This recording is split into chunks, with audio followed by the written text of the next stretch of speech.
We will give it another minute for people to join the Zoom. So if you can just hang on tight for a little bit.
All right, I think we can go ahead and get started.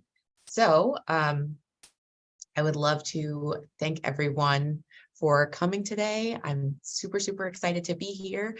A couple of reminders about kind of where we are at in the week.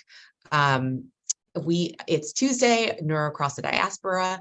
Yesterday, we had our incredible Black and Neuro roll call where all of you showed up and showed out across all our different social media platforms. If you haven't yet shared your roll call post, it's not too late. We are happy to continue to retweet and amplify all those wonderful introductions, share who you are, where you're at, where you're going, any exciting accomplishments. We can't wait to hype you up on social media. Now, today is Neuro Across the Diaspora, and in addition to our keynote that I'll be introducing in a second, we also have a town hall on the state of the Black and Neuro diaspora. This event will be a little different from our previous events, and it will be open format. And so we really encourage you to join, listen, participate in the discussion. Before we get started today, I would like to acknowledge that I am joining you from the lands of the Massachusetts and Pawtucket peoples who are indigenous to these lands. We are all joining this event from different places around the world. So I invite you to take a moment to really reflect on the lands that you're joining from, as well as your relationship to those stolen lands and the indigenous people that have previously and continue to inhabit them. Now, for today, we are about to start one of our amazing keynotes that we have this week, and I'm super excited to announce Dr. Flavia Santos. Dr. Santos is a research fellow at the Geary Institute for Public Policy and a member of the UNESCO Inclusive Policy Lab. She's the chair-elect of the Mathematical Cognition and Learning Society and directs the Music and Math Cognition Lab. That's just so cool. I can't wait to hear about it. Her research focuses on factors that influence math learning, learning in the home environment, anxiety around math, and developmental dyscalculia. Dr. Santos leads many things, but just some of them, the Arithmós Project, which is funded by the Irish Research Council. So I also, before we get started, I want to give a quick shout out to our sponsors, and that video has been playing on loop. So we want to just thank them for all of their support, and none of our events would be possible without them. So with that, I'm going to pass it off to the incredible Dr. Santos. We're so excited for your talk. Thank you. Thank you so much for having me. I'm really honored to be here today. I think this event was very important in my life during these 4 years, during the pandemic, during all the events that caused this reunion. So it's really emotional for me. And I also think all of you would relate to this somehow. Sometimes to be the only student in the classroom, or to be the only staff at your department, or going to a conference and do a presentation, and sometimes you see only 2 or 3 people that look like you. So speaking at the Black in Neuro Week is very important because of that. So all Black in Neuro members and allies, thank you so much, Brielle Ferguson, for this invitation. I'm really honored. And I also appreciate the effort of all Black in Neuro organizers for this outstanding conference. So now I will put my slides, and I think we can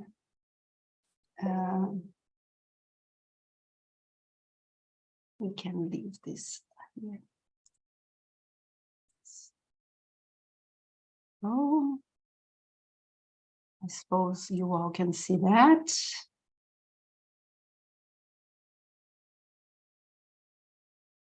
Yes, all good? Okay, so let's get started. So, so the talk today, yes? Oh, thank you for the feedback. So the talk today is insights into the neuroscience of gaming, how to uplift maths education. So as Brielle said, it is funded by the Irish Research Council, the main study I will present to you today. So I organized the talk in this structure. So we start talking about discrepancies in maths attainment. Then we'll talk about challenges to digital game-based learning in maths education. I will showcase some of the results we already gathered for the Arithmós project. And I think the most important aspect is this multi-layered approach that's different from other studies. And also this, we will show some insights for digital transformation in maths education overall. So I don't want to have a very heavy talk on theory, but I think some numbers are very important. So 670 million children across the globe are not reaching the levels expected for reading and maths. And when you're looking at a little bit older, like adolescents, teenagers, you realize that the same is happening there. So it means that it's not something that started now, but it's a problem that's coming from previous decades. We also know that boys and girls, they have up to 1.3 times more likelihood of achieving maths knowledge in comparison to girls. And it has nothing to do with capacity to learn, but actually to have opportunities to learn. So why I'm interested in low numeracy? Why is this important?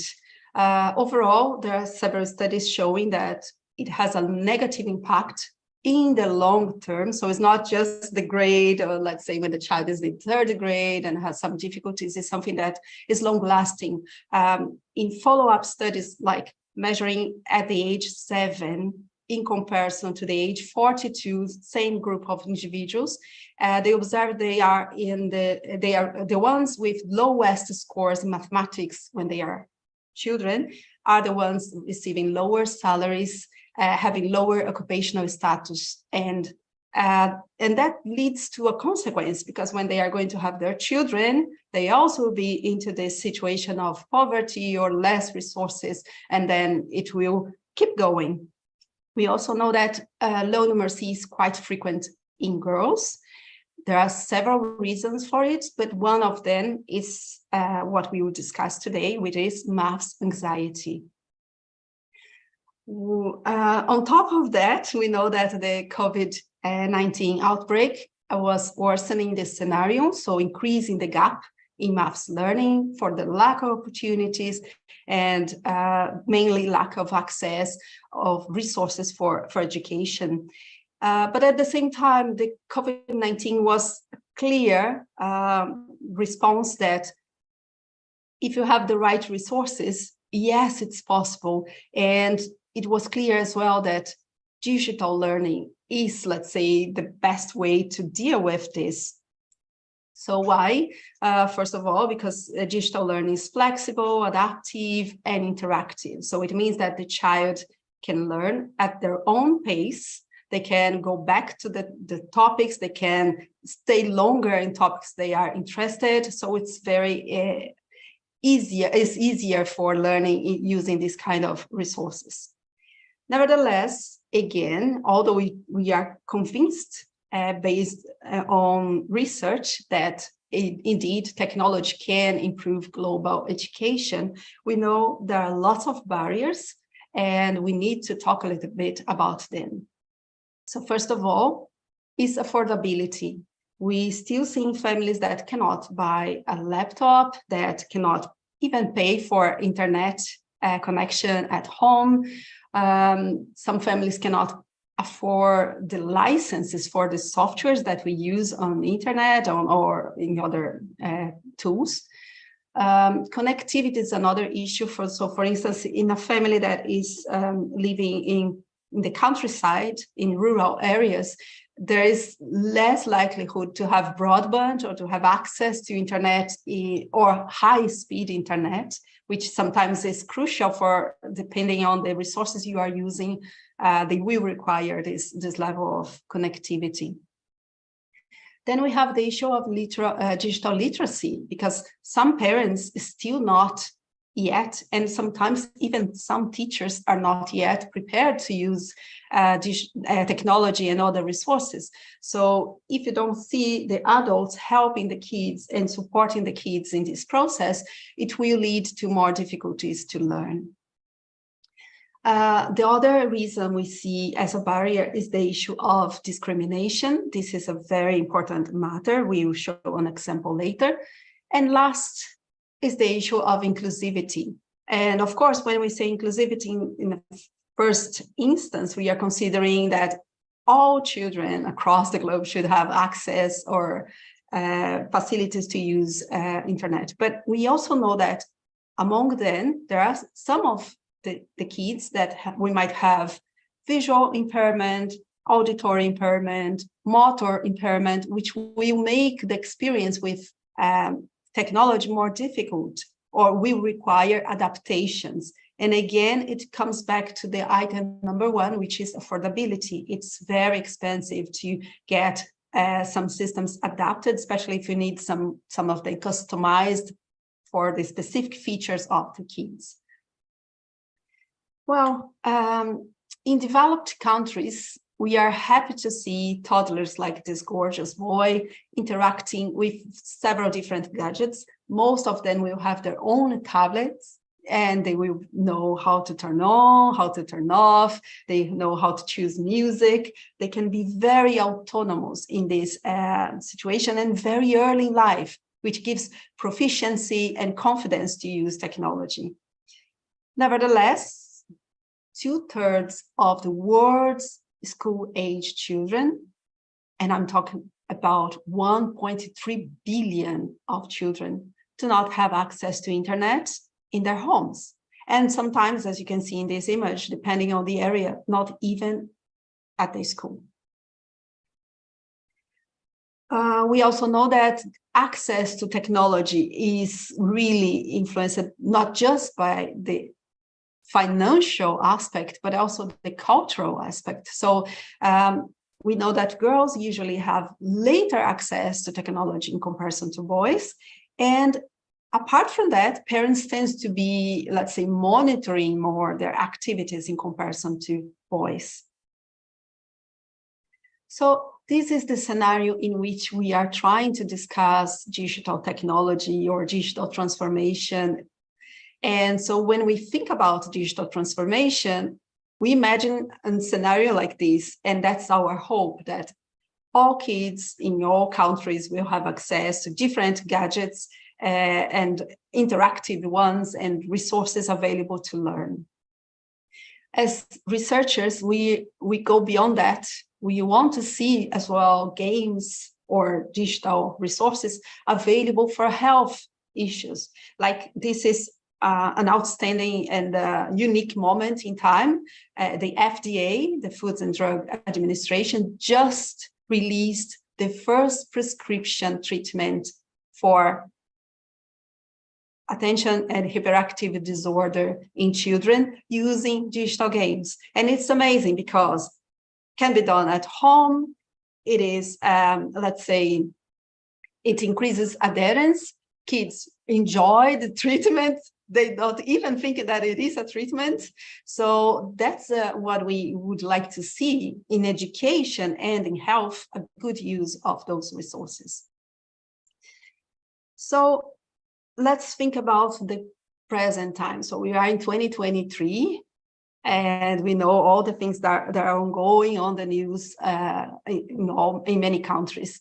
So let's think about digital transformation through digital games, game-based learning for improving learning. So we are not here today to discuss other uses. We are not here today to talk about addiction, or any other side effects that some people could consider. We are just exploring the use of game-based learning as an intervention to improve learning process for kids. So I think there are some questions you need to make to yourself and make it then for others as well. So these are the ones. First, does it work for all? Does it work without a tutor? Can you just ask this gorgeous girl, oh, keep working. Is that okay? Even if she has the best of the intentions, is this enough? Does it help or burden teachers? Can the schools implement it? Can it be applied by parents at home to, let's say, reinforce learning? So I think those questions are crucial, because if you think of the different societies we have, and even within the same country, the cultural and socioeconomic differences we see, we can figure out that this is an issue. So here I'm showing you just a few digital games that were designed by researchers, by scientists. And so it means that they had a theory, they had a specific method, they were trying to use a scientific design to test specific questions. So this is not an exhaustive list. There are other games. There are games ongoing under preparation as well. But those are the ones most known and that have more research done to provide evidence. So we can say with all the caveats that, yes, it's something that you could say that it's approved, okay? So why do we think they approve? So based on systematic reviews, we know that direct instruction is crucial, but also assisted instruction. So not leave the child alone. So, oh, she or he will figure out by themselves. It's not this way.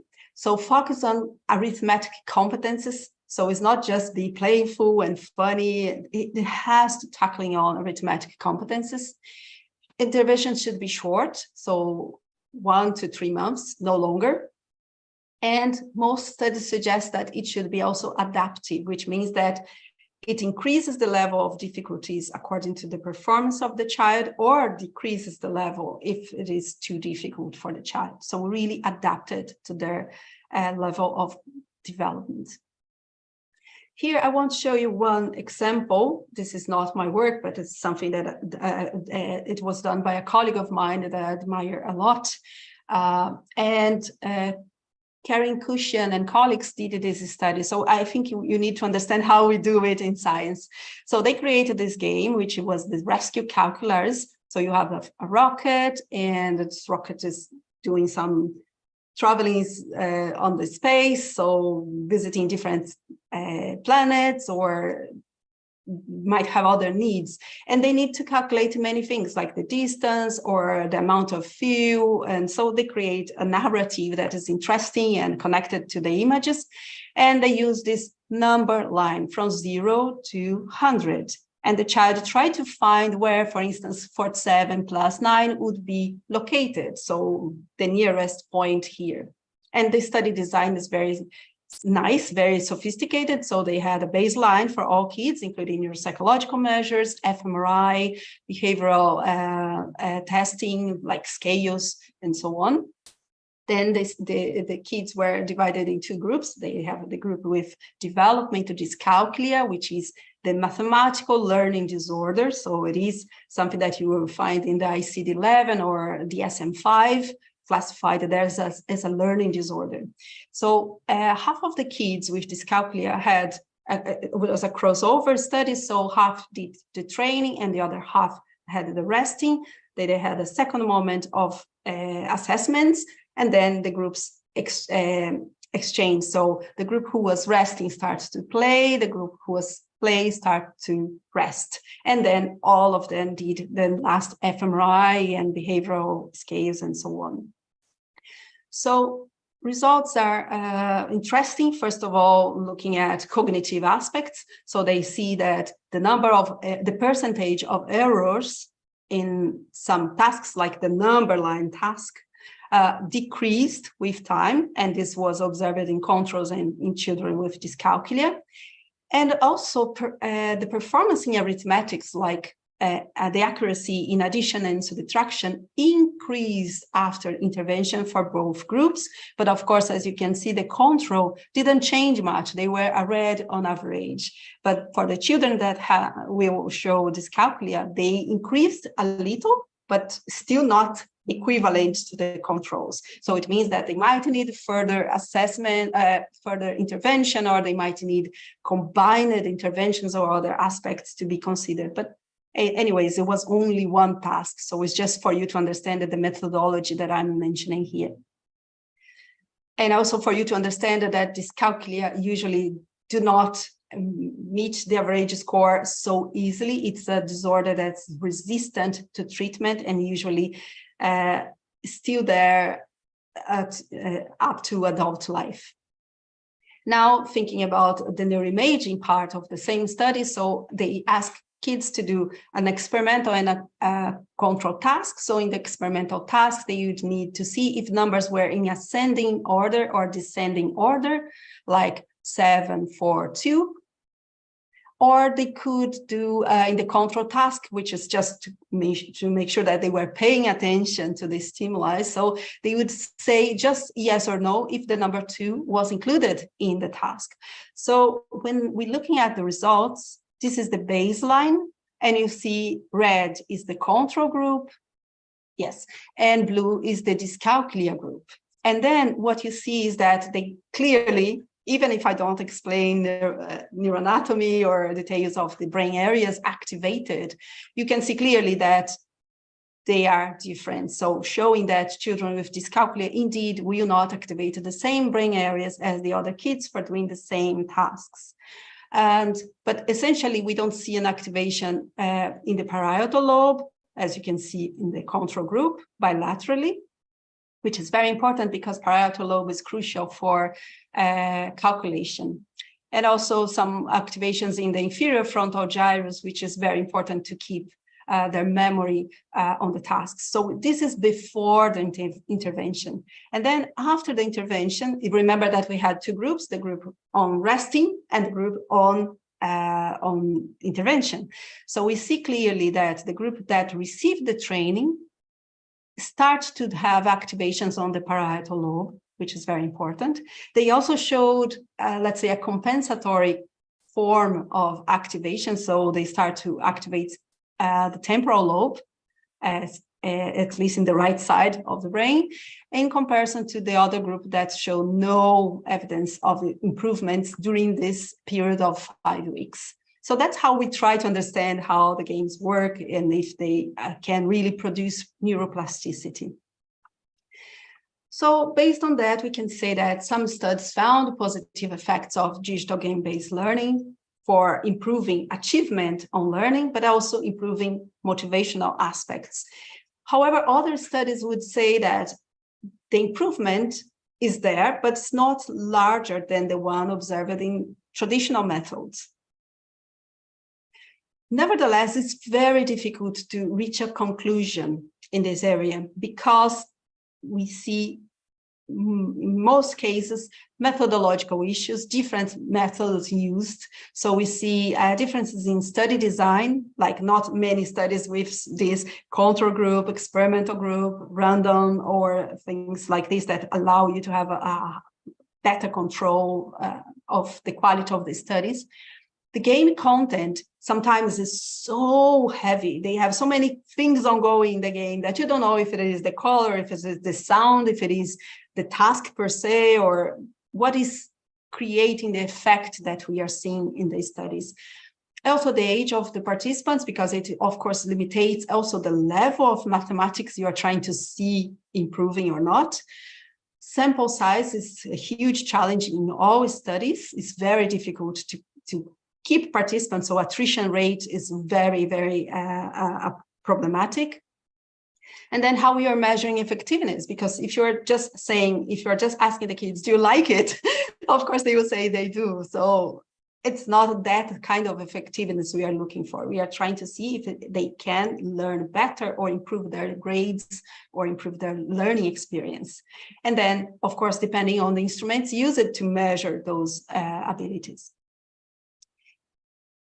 However, we see another problem, which is that many studies are, many websites can have unproven games. So what I'm saying here is that sometimes you can have a very well-intentioned developer that has a great idea, create a nice game, but never tested if it actually can really improve learning. And we saw it happening very clearly in the case of older adults. They were trying to create rehabilitation, and we had one case, I think it's well known worldwide, that was promising that older adults would improve. And actually, after an RCT study, we saw that the effect was not there.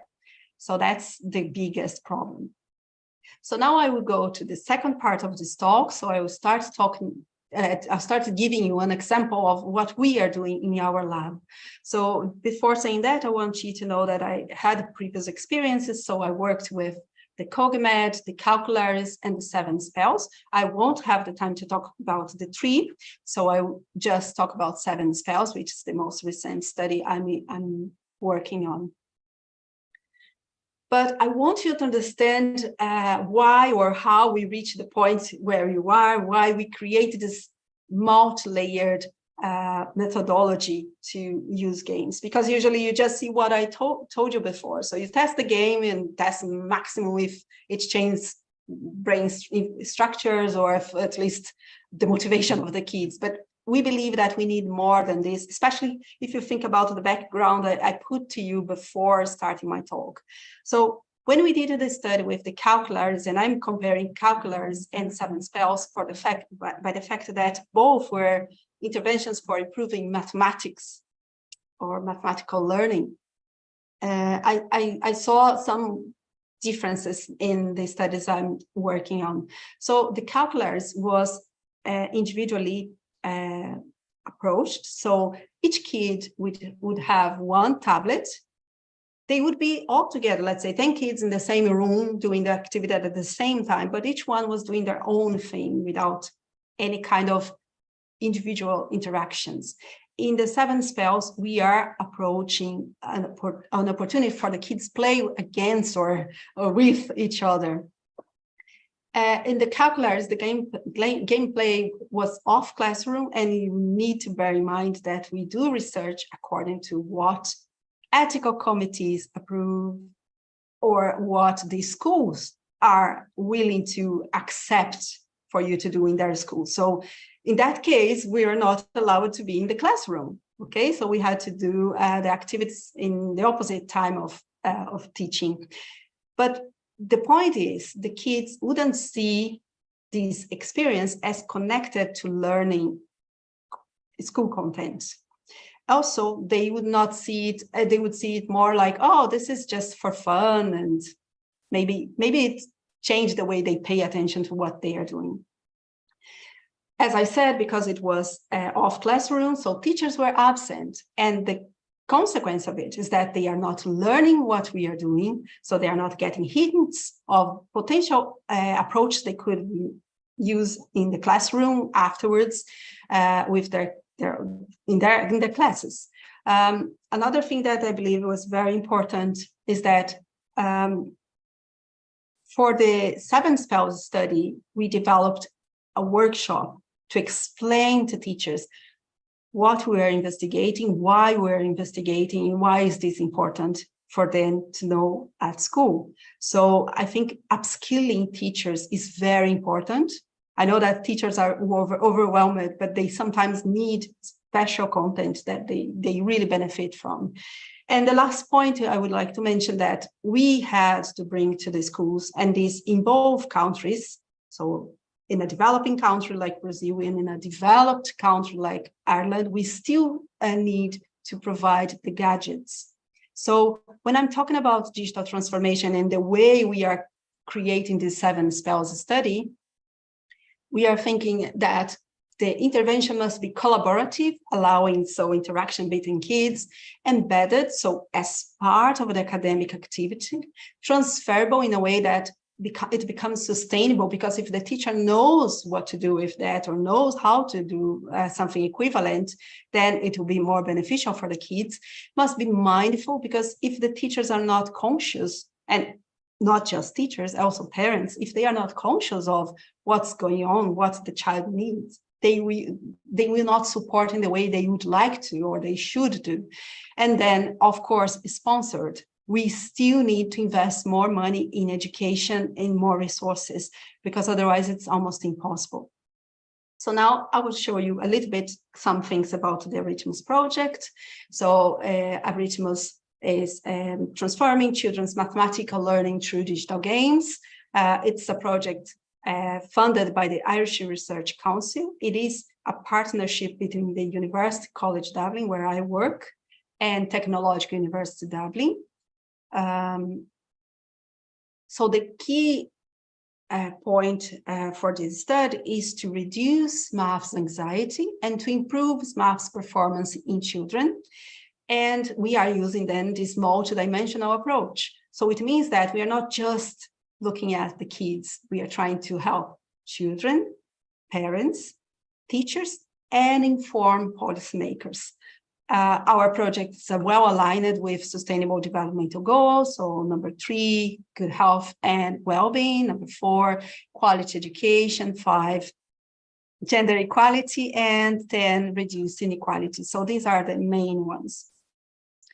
I will not have the time to talk about maths anxiety in depth, so I'll not explain it in a lot, but I think this article could be extremely useful for your formation. It has a critical view and is very up to date, so would be an important reference for the topic. But I do want you to keep in mind this clear idea that I'm describing here. So maths anxiety is transgenerational, which means that a child with maths anxiety will grow up and might become a parent or a teacher with maths anxiety, and then the cycle continues. It's present early in life, and by early in childhood, I mean 6 years old, first graders. It was already tested by colleagues, and they found it this clear pattern. So it's very important because it's present very early. It is strongly shaped by culture. So depending on the society's socioeconomic status and views on education, views on the power of women, access to resources to women, you see stronger levels of maths anxiety. And more importantly, it continues throughout life. So it's not that a third grader will have it and it's gone. It's there, and it will impact career choice, like choosing a career in STEM. It will impact admission to the university, especially in many places. We know that admission depends on a maths test, precisely. It will also have an impact on the persistence in the course, because some individuals, they are admitted at the university, but they withdraw. And why? Because there is a lot of pressure. So here, just to give an idea, this is, again, a work of colleagues. So they used fMRI to test groups of individuals. So on top, what you see are the individuals with high maths anxiety. And on the bottom, you see individuals with low maths anxiety, okay? So, of course, it's a subtraction, but what I'm saying is, in individuals with high maths anxiety, what you see activated is the right amygdala, which is one of the crucial areas for experience of fear. but also the right hippocampus, which is the area very important for memories, and especially negative memories in that case. So the child would be remembering negative experiences with maths rather than other things. And by contrast, individuals with low maths anxiety, they are using their brains at the very same time for other things. They are actually activating brain areas connected to calculation, as it is the case of the left ventromedial prefrontal cortex or left intraparietal sulcus in the parietal lobe. So it's clear. So what I'm saying is that it's not a kid pretending that they cannot do things. They actually really are struggling in class. And this is a study that I had the honor of being one of the co-authors, in which we are trying to understand a little bit the mechanisms of this maths anxiety during the development. So here you see we had 79 children, 7 to 12 years old, which is very rare to have a neuroimaging study with so many kids, but we are pleased to have that. And we had the behavioral study and then the neuroimaging study. So in the behavioral study, we found that the higher was the maths anxiety, the lower was the attentional level, working memory levels, and maths achievement. And in the neuroimaging study, we found using voxel-based morphometry, which it tried to map the pixels in a very rudimentary way to describe it. So what we saw is that there was a clear pattern as well. So the higher was the maths anxiety, the lower was the lower was the volume of the gray matter in the left anterior intraparietal sulcus, again the same area important for maths, lingual gyrus and pineal cortex, as described in this image here.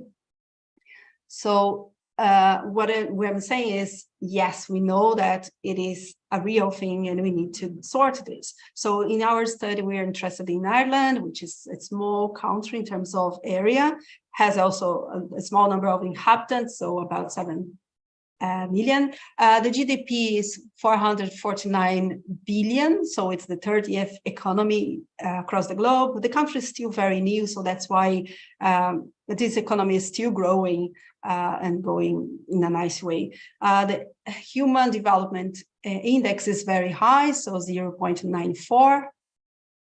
And the Gini index is not yet perfect, but it's indicative of lower levels of corruption, which is something good. And the country is currently trying to face other kind of problems, like improve quality of water, develop clean energy, try to act better in climate aspects, and having a more responsible consumption of goods overall. So here I'm showing you the results of Ireland in the PISA study. PISA stands for Program for International Student Assessment. It's organized by the OECD, Organization for Economic Cooperation and Development, and it has measurements over time points from 2000 up to 2018. The new one is soon to be released, the most recent edition. So we have here the results for the students for reading, mathematics, and science. And as you can see, the number 500, you have a blue line, which represents the average score of all countries connected in this survey. And the red dots are the points obtained by Irish students. So what we can see is that in reading and science, it's above average, so it's great. In mathematics, it is average. However, other data from PISA study also showed that students in Ireland had higher levels of maths anxiety, including the high achievers, which is something important. So what we are doing in the Arithmós project, like I said, we are trying to address children, parents, teachers, and policymakers. So for the children, we did two things. First of all, we did this video, which let's see if it will play. It should play now. So please scan the QR code and give your like. I think it's very important, your support, because there are some other videos online which are not created with evidence-based information or by scientific groups. And so it's important to ensure that something that is suitable for parents and for kids is addressed. And it's also the first video which was designed especially for kids.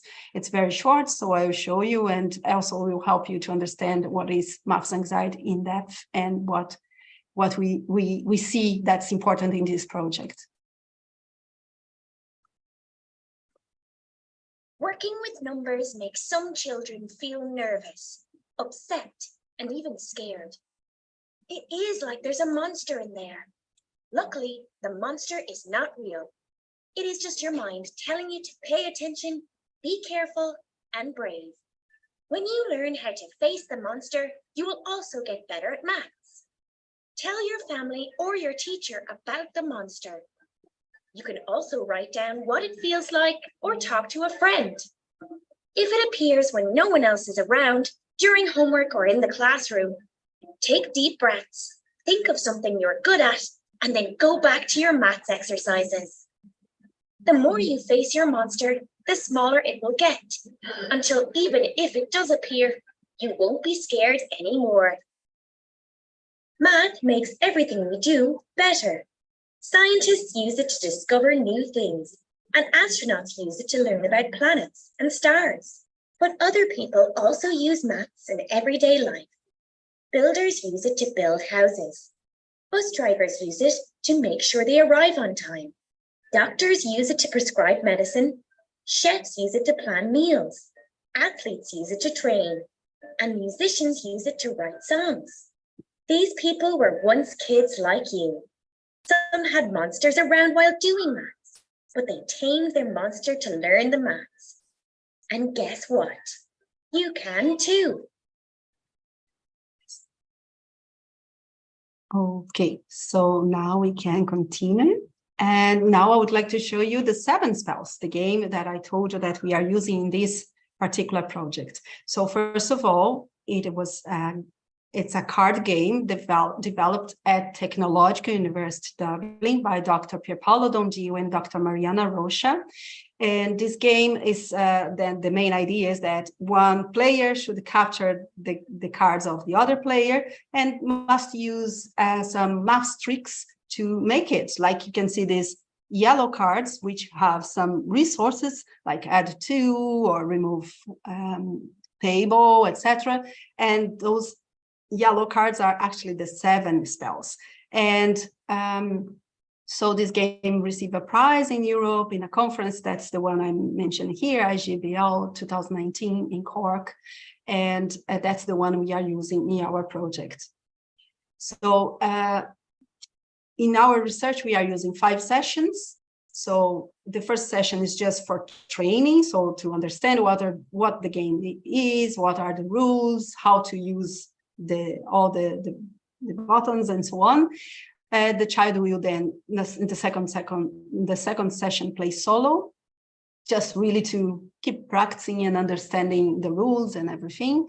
Then the third session, they will play with the artificial intelligence opponent, so it might be like Merlin or something equivalent that will be very smart, and it is difficult to play with this character. And then you have the playing with another kids, which is the favorite session of the kids. And afterwards we have a tournament, and again the tournament is anonymous, so we don't know who are playing each one of the sides of the competition. But overall, to explain you, it's the game can be played in 3 training modes, the ones I showed you now. 45 minutes per week, 5 weeks. The progress is measured in real time, so it's easy for the researchers to follow up. And in the future, it will be played from anywhere as long as the child has a computer attached to the internet. And for those who will have access to the link, it's possible already to do that. So this is a real photo. This is Dr. Mariana Rocha precisely giving the explanation about the games before the session. And then after that, each child will receive their respective tablets. and so on. So far, we have only 230 kids assessed, but we're still doing data collection. And here, just to give you an example of what kind of things we are measuring. It's not, like I said, it's just preliminary findings, but at least you understand. So putting together data from 98 kids, excluding those with neurological and psychiatric and learning disorders from the analysis, not from the experience of playing games. So they were from primary schools in disadvantaged areas of Dublin. And after the exclusions for the analysis, we had 87 children, all of them fourth graders, and we divided them into groups, one that received the training, so the 5 sessions, and the other one which had the business as usual. This is, like I said, is the pilot study. In the real RCT study, we actually have an active control group, not just a passive control group like this.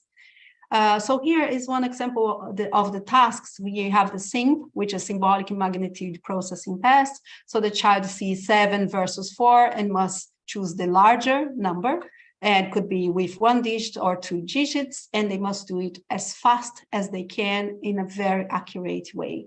So here, what we see is that for 1 digit, we don't see any difference comparing pre-test versus post-test from trained to untrained groups. They are equivalent because they are fourth graders. It's easy for them to perform this task.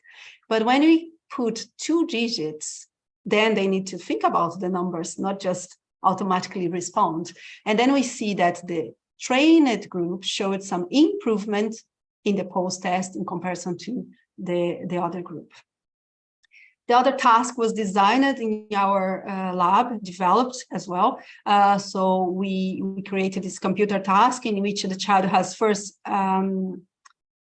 an operations like additions, subtractions, etc. Like this, 90 minus 10 equal. So the child must do a mental calculation, and probably they will say 80.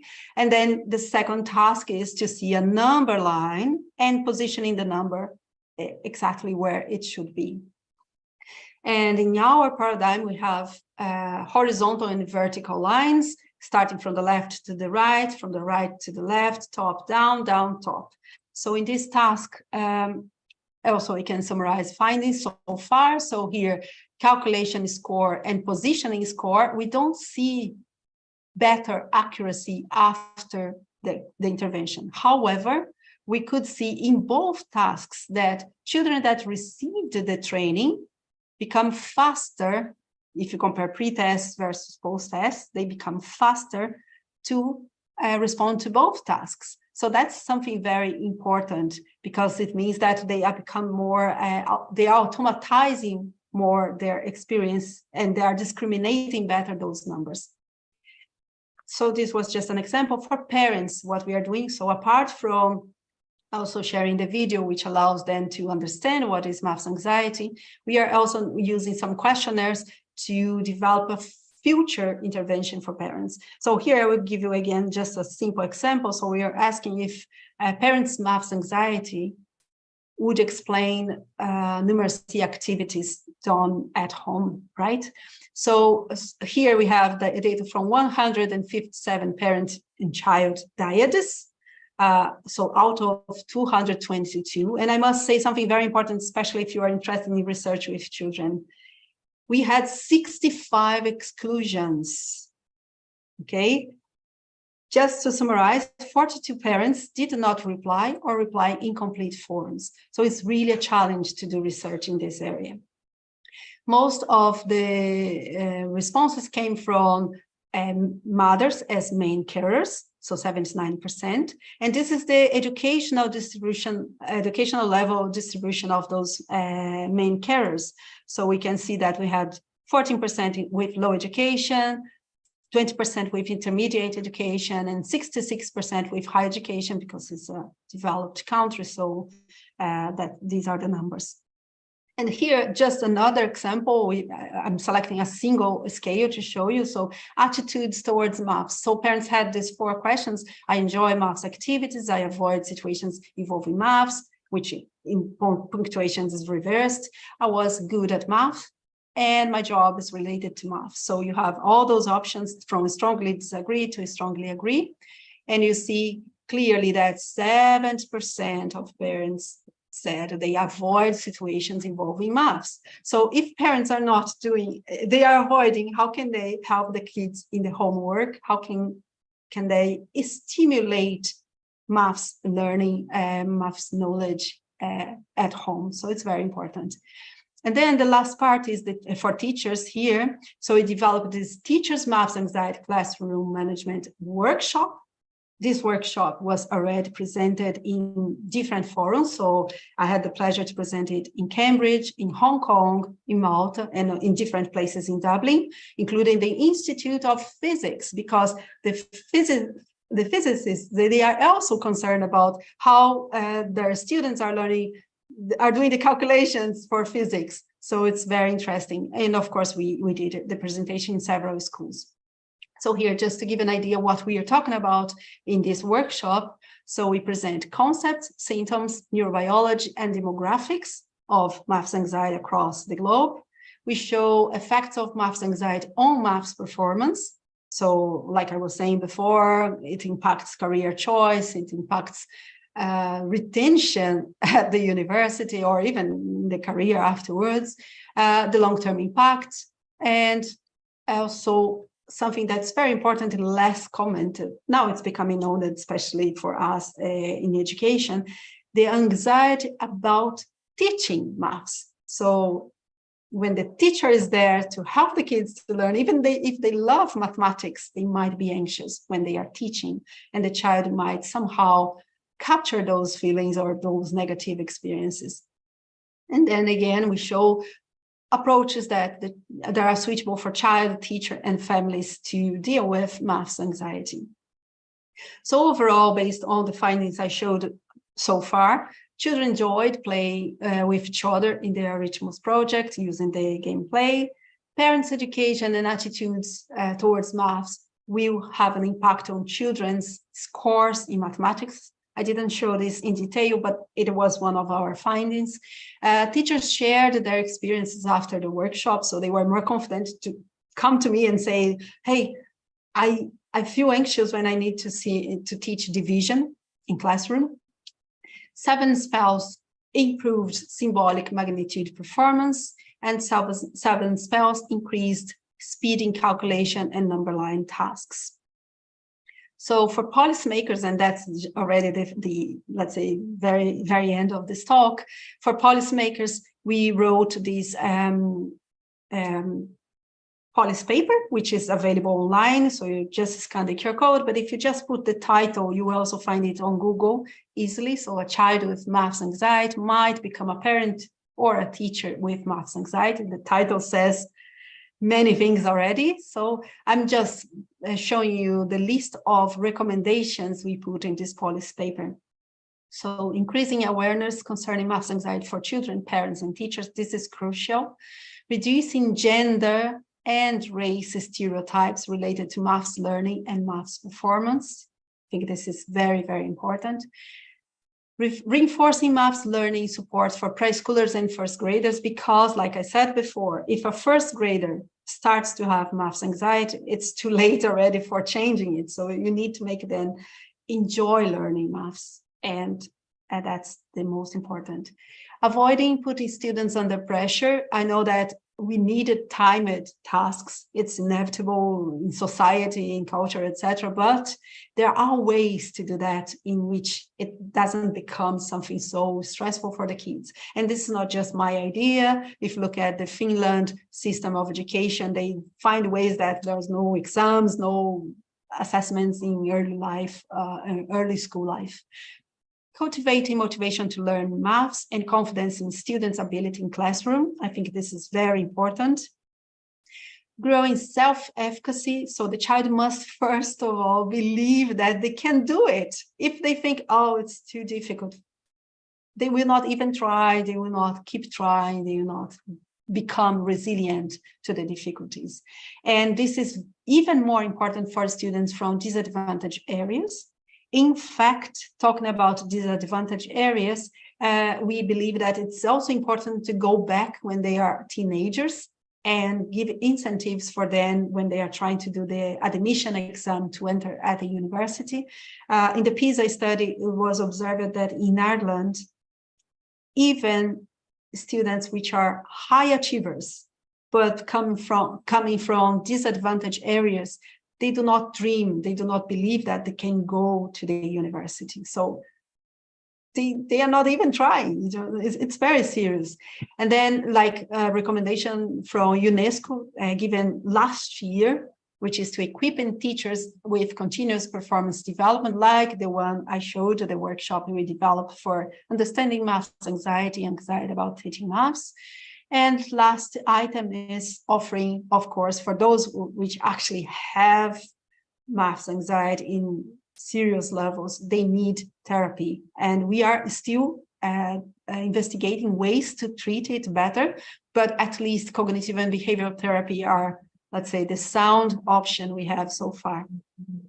So in terms of future directions, I would like to say that sometimes I feel like an imposter when I say that I'm a neuroscientist, because if you are well-trained, like I was well-trained when I did my PhD, but after that, when you get your first job or your postdoc, if you are going to a place that has no resources, you do not use what you learned. And neuroscience changes too fast, and I spent a long while without being able to use neuroscience tools.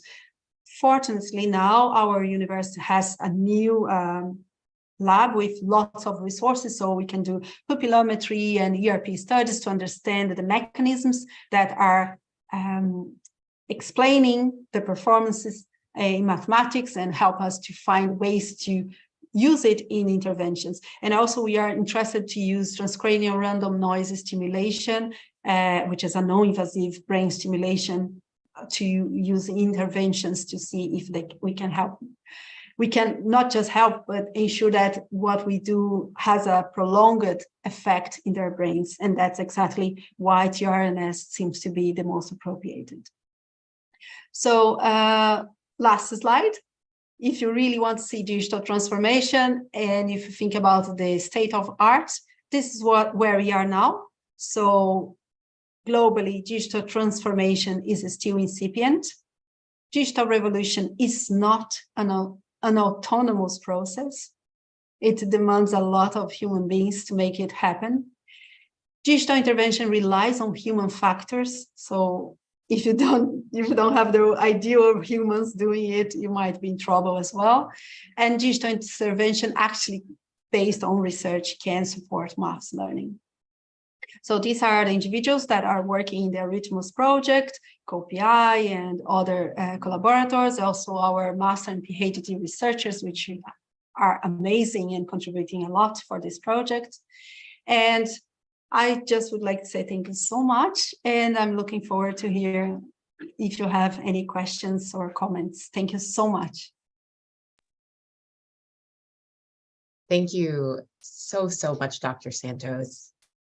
Wow, what an incredible talk. Where do we start? It was just so poignant when you were talking about math anxiety being a barrier to entry for all of these other fields. That's something that resonates so much with me as someone who, growing up, never saw myself as good at math. I think because of that, it made me difficult.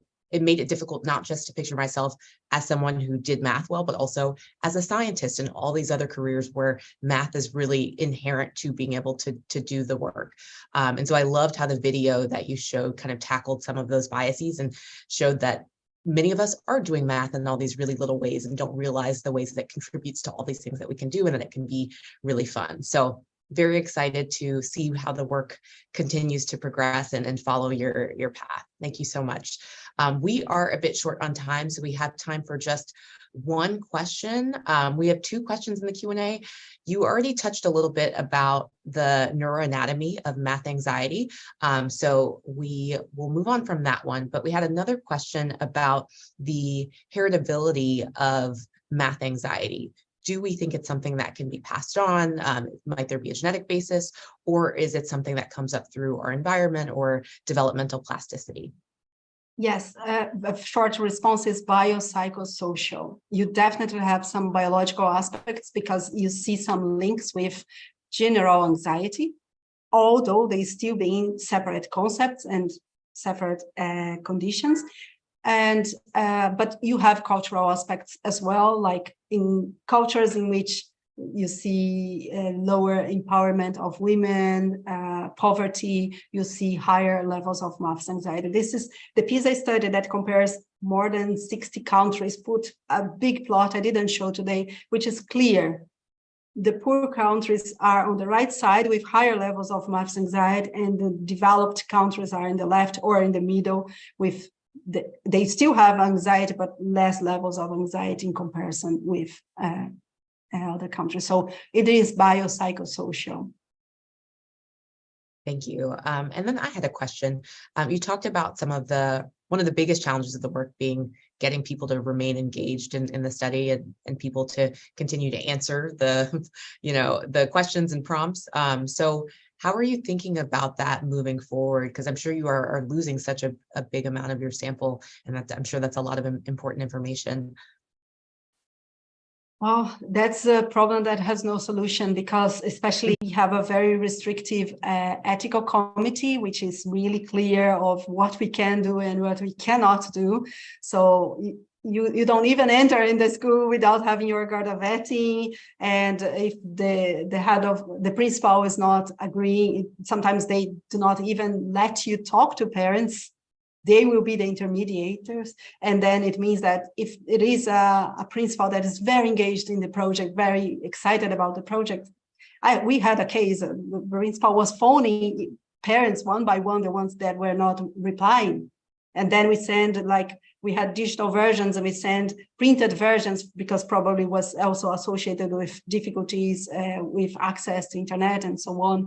So we do things to overcome, but there are some limits. And that's why what we do in research is ensure that you calculate your sample size very carefully, and you make sure to account for attrition, let's say minimal 30% of attrition, because it will happen. It's inevitable, really. Yeah.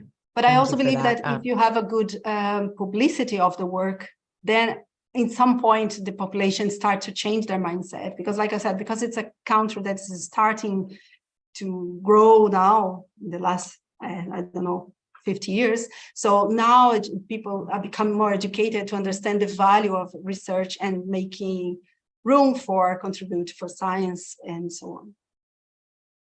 Thank you so much. We'll end with a comment. We had the comment that incredible talk. As a mom neuroscientist, this affirmed my decision to use supervised digital learning to assist my toddlers' reading and math literacy. So you're out here impacting people. People are very grateful for your work. So with that, I'd like to thank Dr. Santos for her incredible talk. You've given us so much to think about. I'd like to thank everyone for coming today. I think this was a really incredible introduction to our day, Neuro Across the Diaspora, where we're hoping to shed light on experiences of folks around the world. It can be really easy to focus on the US, UK, and Canada, but Black in Neuro is a global community. And so today we're focusing on the experiences and contributions of people who work in or are from places outside of those regions. If that applies for you, we would love for you to share your experience using the hashtags Neuro Across the Diaspora and Black in Neuro World.